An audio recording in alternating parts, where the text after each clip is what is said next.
here's some of the headlines that maybe are a little surprising. This one I saw float across the screen on ESPN yesterday, and I had to look twice. I said, what? So the Astros apparently are planning for Jose Altuve to play the majority of his games this year in the outfield. And here's why this is important. Jose Altuve, I feel like you see him and you're like, hey, he's a second baseman. He's won a Gold Glove there. He has played, I think, just about all of his games at second base for the Astros.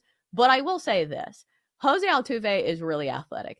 And if he's going to play left field, where the Astros play at Minute Maid Park, that is a short porch out there. It's not going to be difficult for him to, navigate the outfield, because usually it's more difficult for outfielders to come in and play the infield as opposed to infielders going to play the outfield.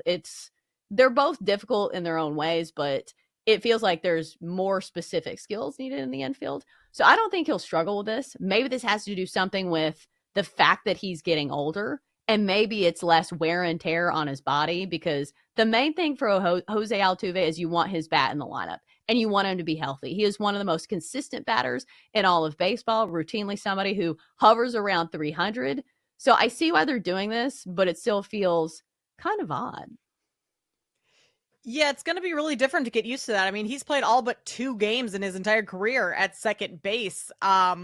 And it sounds like the idea of him moving out to the outfield started when they thought they were going to be able to keep Bregman, which would have shifted things a little in the infield. But clearly that didn't happen, and Bregman's gone, so you don't necessarily have to. But they feel strongly enough that Altuve will be just as impactful, effective in the outfield. And like you said, it's more so about keeping his bat in the lineup because of what he can do at the plate. So it'll be interesting to see just if there's a learning curve for him at all. I mean, I doubt there is. He's been around the game his entire life, but switching positions when you've played so much of your time at second base and then going to the outfield, maybe that is a little different. So we'll have to kind of wait and see how he looks in his first, couple weeks of the season out there. But I don't think it's really going to impact the Astros all that much. No, I think more than anything, it's just going to look funny. And the more I look at the Astros roster, the more I realize that this is pretty much a different team than like the teams that are consistently in the postseason. You imagine their key players and they'll always be like that team to you. Like Alex Bregman, I always think of him with the Astros. And you look at the lineup and like, as far as like the through and through Astros that in my mind are the guys that you're like, hey, this guy plays for the Astros. It's only Jose Altuve. It is Jeremy Pena. Great season when he was a rookie in the World Series. I think he won World Series MVP. And then you have Yordan Alvarez. A lot of the guys from like those core teams of the Astros have moved on. Even when you look at the pitching rotation, they have a bunch of like their middle starters from some of those World Series teams. But as far as aces go, like maybe Framber Valdez is their ace this year. So it's just not the same Astros team that we've seen in the past. And I do think maybe there's some value on banking on another team to win the division. Because if you look over at BetMGM, the Astros still your AL West at plus 160. I've been seeing a ton of love for the Texas Rangers across the betting network here on the BetMGM network, and also across like all of my other gambling friends. They're 2-1 to win the AL West. And I feel like it does make a lot of sense because usually the Astros and the Rangers go down to the wire anyway. And if you look at the rotation for the Rangers, boy, if they can stay healthy, they're going to be a very good squad. Remember Jacob deGrom? Remember that guy who's always hurt? Looks like he's going to be healthy this year.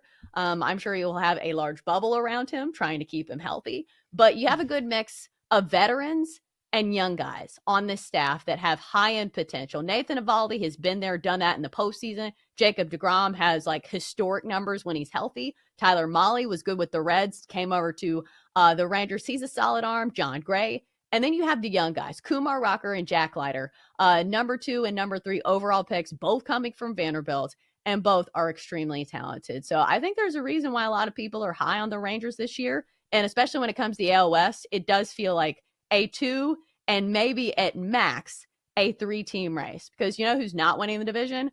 The A's or the Angels. Oh boy, the A's are terrible. Plus 2,200 and plus 2,800 for those two teams to win the AL West. Okay, I understand the hype on the Rangers. Yeah, I mean, they're just 2 years removed from having plenty of success and winning. finished under 500 last year. Like you would imagine you have, and they dealt with a lot of injuries last year. So you'd imagine you'd have some positive regression this year. They've added bullpen depth, and signing Jake Berger in the offseason, maybe that brings you a little bit more offense. So I don't think the Rangers, I think the Rangers will have success this season. Can they top the Astros, who somehow seem to find a way to win the division nearly every single year? That's going to be the question. But if there's anyone, I think it's probably the Rangers that give him a good run for their money. Yeah, I feel like the Astros are one of those teams that are similar to like the Golden State Warriors, to where maybe they're not that great in the regular season, but like I'm never going to count them out in the postseason. So that's why I'm taking a regular season bet on the division crown. Going to go with the Rangers at 2-1.